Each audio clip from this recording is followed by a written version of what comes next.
Hello and welcome to this special series of dialogue, Deeper Reforms, Better Opportunities. Speaking at a press conference the day after the conclusion of the third plenary session of the 20th Central Committee of CPC, Chinese officials further outlined China's major reform and economic policies for the coming years. So what are the specific goals and priorities for the next 5 to 10 years in China's development? What new strategies and policies will be introduced to boost confidence and resolve pressing challenges? Join us for our discussion today from Beijing. I'm Ju Jiandong.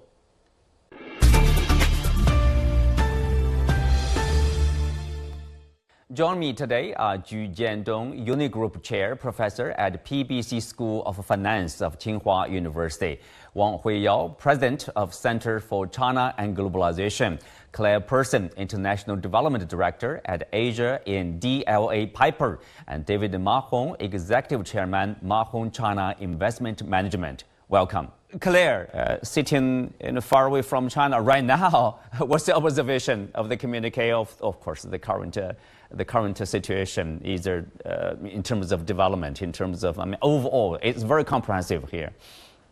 Jiandong, thank you very much for having me on the program. Good to see you again. Yes, I'm talking to you from London because this is China's globalization phase. China's moving from being factory of the world to being investor in the world. If I could call this communique, it'd be one thing. We've moved from planes to trains to automobiles. Planes, trains, automobiles, it's a movie, but it's also the movie that we've witnessed in the Chinese economy. So maybe from 2000, 2001, when they joined WTO, to 2010, that was the planes. That's when everyone was flying everywhere, doing business. It was a pretty polluting period, but it was a high growth, 10% GDP per annum period. And then 2010 to 2020, I'd call that the trains period.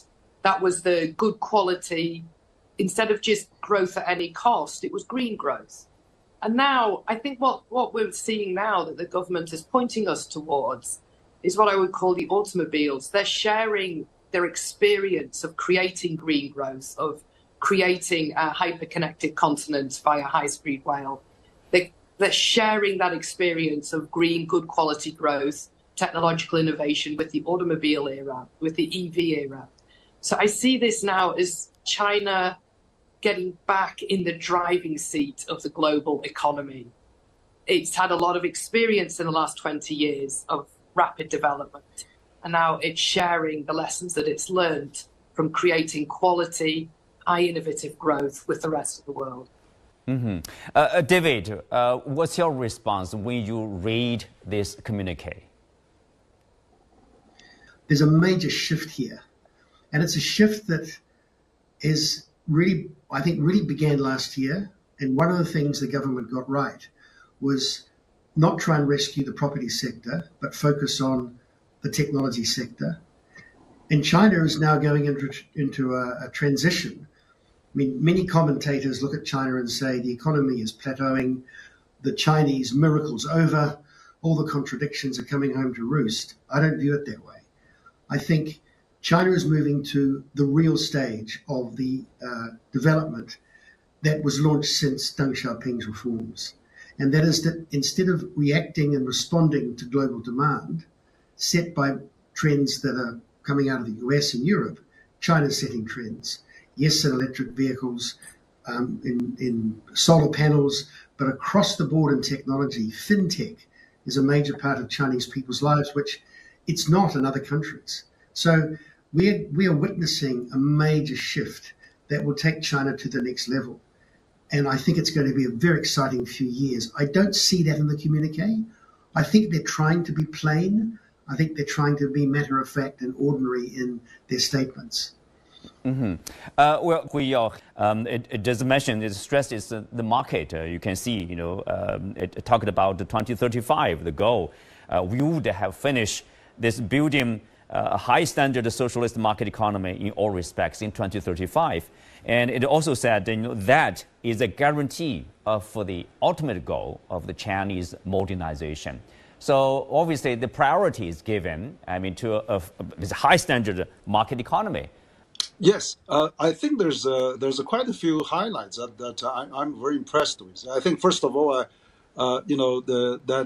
this is a long due conference that rallied the confidence, but also they propose a lot of new ideas, which I think some if it's one sentence, it's meant a lot. But first of all, I think they give a first endorsement is on the market economy. I mean, they still wants to maintain market economy. That's really big news because people were wondering would they shift the trend or maybe adopt different approaches. But they emphasize the high quality market economy is still the strong preference of Chinese government. That is really important. Second, I think, of course, they're going to build a modernization of Chinese style, which they find a way to combine, for example, for example, the hybrid economy that China has, the private sectors, the SOE, the multinationals. They are really a trilateral economy that you don't see anywhere in the world. That's very strong. So that they're going to come, continue. They mention all those things, how to do SOE reform, how to encourage the private sectors, how to work on more foreign investment. That's great. And thirdly, what I impressed the most is they talk about integration of rural and urban. So the urbanization of China is probably low-hanging fruit. That is really going to be the biggest driver for the Chinese economy in the next 5 to 10 years, because, for example, there's only there's about 67% of urbanization, but people with the hukou and it's only 50%. So there's about 300 million migrant workers needs to be upgraded or going to become consumers. They're going to spend. They talk about rural land reform actually.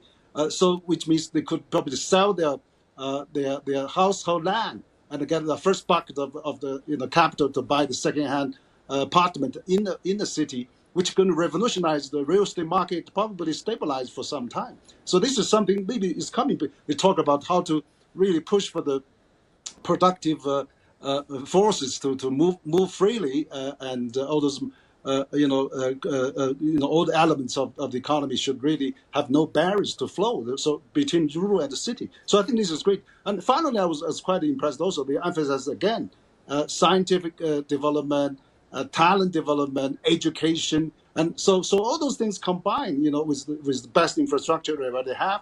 I'm sure this kind of straightforward policy, and then this more confidence building, and also, of course, livelihood of the ordinary people will be still the goal of the party to strive for. I would think all those things combined. I'm going to wait what the details coming up on those concrete policies, but I think they're going to push China forward, particularly with this urbanization revolution that is 300 million migrant workers. That no country has that. China has that, and upgrade them and let them sell their household land. That's going to solve a new consumptions and spendings and upgrading. So China still have a lot of a good time ahead with this new breakthrough policy that probably going to unleash. So I'm very optimistic on that. Well, Jiandong, of course, speakers of this specific reforms. Of course, people are expecting, for example, there's a talk about the tax reforms. As a way, I guess, to deal with local debt, one of the challenges, along with the real estate sector for China, and financial reforms. Tell us more in that direction. What are you expecting out of the government policies in terms of tax reform, in terms of dealing with the local debt issue here? Some people would argue, say, local government should withdraw from the market to become small government. That's not the type of China. In China, the local government, it's very crucial, take the very crucial role for investing for the local economic development. And in past 20 years, this local development, local investment heavily rely on the land sectors, the real estate sectors. Now we need to transform. We need to transform this financing financing mechanism to a new way. So in that sense, these tax reforms tax reforms plus these real estate stabilizations will be quickly settled down to solve the immediate problems, solve the short-term problems. Looking outside, of course, David, here is, as we heard from the package earlier, the opening up is the defining feature of the Chinese modernization. Of course, opening up itself is not something new. But here, obviously, the message is like China will continue, and opening up will be the integral part of the Chinese modernization. Without opening up, there won't be the Chinese modernization. This is against the background of the decoupling, or the talk, or the practice decoupling from Washington. Some practice from European countries. So this is, can we say this is the right response, at such times, major economies decoupling or de-risking from each other. Opening up is necessary for China and for the world, let's say. Yes, I think it's a pity that after so many decades at a major plenum, the government needs to reiterate that it is opening up, because it has opened up and has remained open. It's also a pity that the government needs to remind not just foreign observers, but also business people and those in China that the market reforms and the private sector are important, because people begin to judge that that's not the case. There's this strange assumption that China wants to close down and that really it's a state-owned, it wants to become more of a state-owned economy again, which is a totally misreading of the party and government's aims. So it's a strange thing, because China's a third of world trade. Its deficits with other countries have increased. The world talks about decoupling, but it can't. Everyone is inextricably bound economically to such an extent that, yes, some companies will pull back. I think the American economy will become more isolated from everybody. That'll be a trend that will last for some years, but ultimately China is one of the main engines of growth globally and will continue to be so. So I feel a bit sorry for speechwriters and policymakers having to remind people of what is blindingly obvious if you look at the economy and you look at the data. But yeah, I've no doubt that China is open, and it will become actually more open as others talk about decoupling, but don't in fact. Clare, of course, the private sector, this foreign investment, private investment, and of course, we talk about state economy there. There's a stress, basically on the, I would say, equality between this different ownership. They say, there's this talk about, the need to ensure equal access to resources, fair participation in market competition, equal legal protection for all types of ownership economies in accordance with the law, either state-owned, privately-owned, foreign-owned. So that's encouraging, let's say. Many people have been talking about this, and they are, of course, talking about the rule of law importance.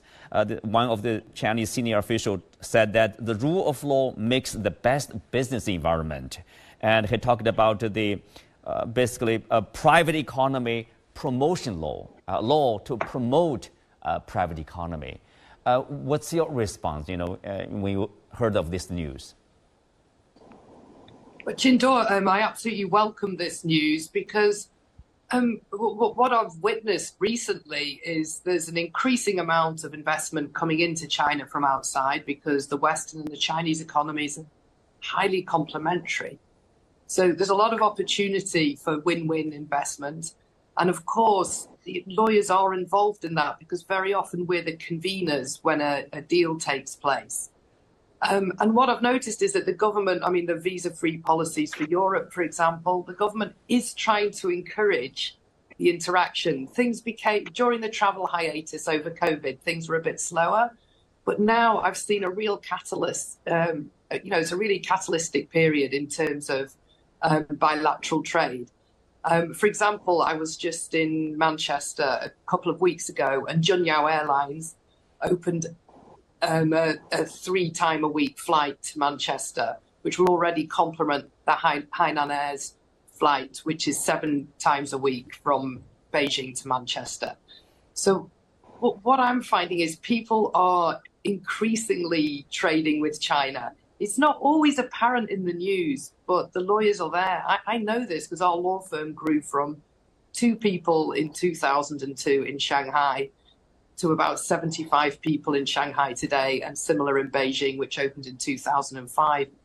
Rule of law is just there to give people confidence that the money is going where it needs to go at the right time to the right people. And I see no lack of confidence. I'm over in London because there was a big energy transition conference for our global partners in London. But of course, they're talking about Chinese technology when they talk about solar, they talk about wind power, they're talking about Chinese technology. So China is deeply embedded in the green growth, which will dominate market economies as the world burns. We all know climate change is the biggest issue of our generation, and China is looking for creative solutions to that with global partners.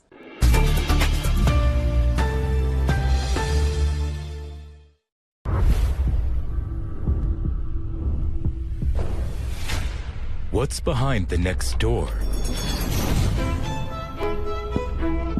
What motivates us to find the truth? To understand the world, we must see it from different angles. Never stop searching. Go deeper. Go further. Be open-minded. Be engaged. Open the door through dialogue, where ideas do matter.